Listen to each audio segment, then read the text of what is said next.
Penguin Audio presents You Have No Idea. A famous daughter, her no-nonsense mother, and how they survived pageants, Hollywood, love, loss, and each other. Written and read by me, Vanessa Williams, and Helen Williams.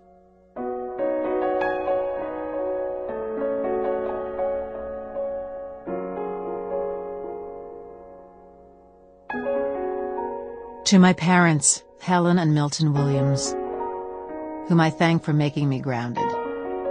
Everything always returns to the incredibly strong foundation you built for me and Chris. I pray that my efforts reach half of what you both were able to give me throughout my life. Vanessa Williams. Dedication. To Milton, for depth of love for me and an acceptance of who I am that had no bounds. To Vanessa and Chris, for becoming adults who make positive contributions to society that gives me parental pride. To my grands, who make me smile with wonderment while I try to grasp and understand their zeal for the cyberspace world. To my sister Greta, you have no idea how much I miss you. Helen Williams. Introduction. Thrill rides. Do not ride your bike with another kid on the back. You could kill yourself. My school report card says I was the kid who obeyed rules and followed directions. But my mother tells a much different tale. When Mom told me not to do something, I did it anyway. The thrill of the adventure, the adrenaline rush, and the escape trumped all consequences. And there were always consequences, because no matter how quiet, how sneaky, and how brilliant I thought I was, I couldn't outsmart Mom.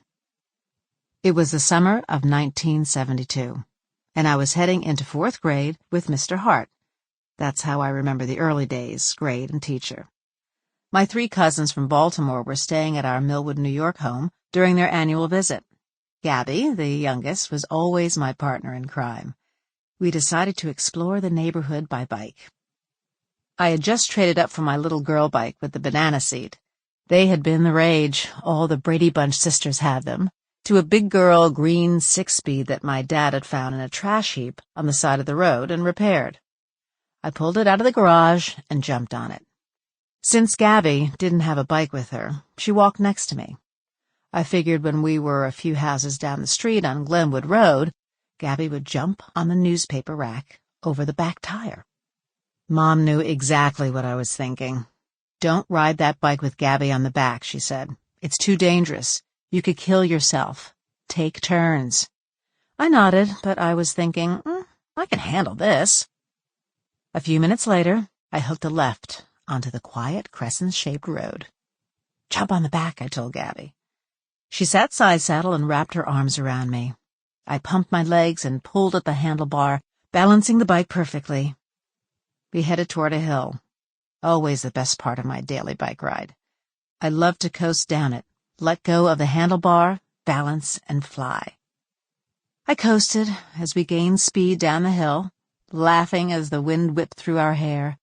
I tightened my grip, freewheeling so fast that everything became a dizzying blur. It was exhilarating, until the handlebar started vibrating and the bike wobbled. In a sickening flash, I realized that because there was too much weight on the back, the bike was out of control.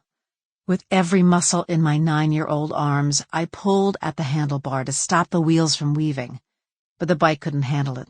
The handlebar ripped off the frame.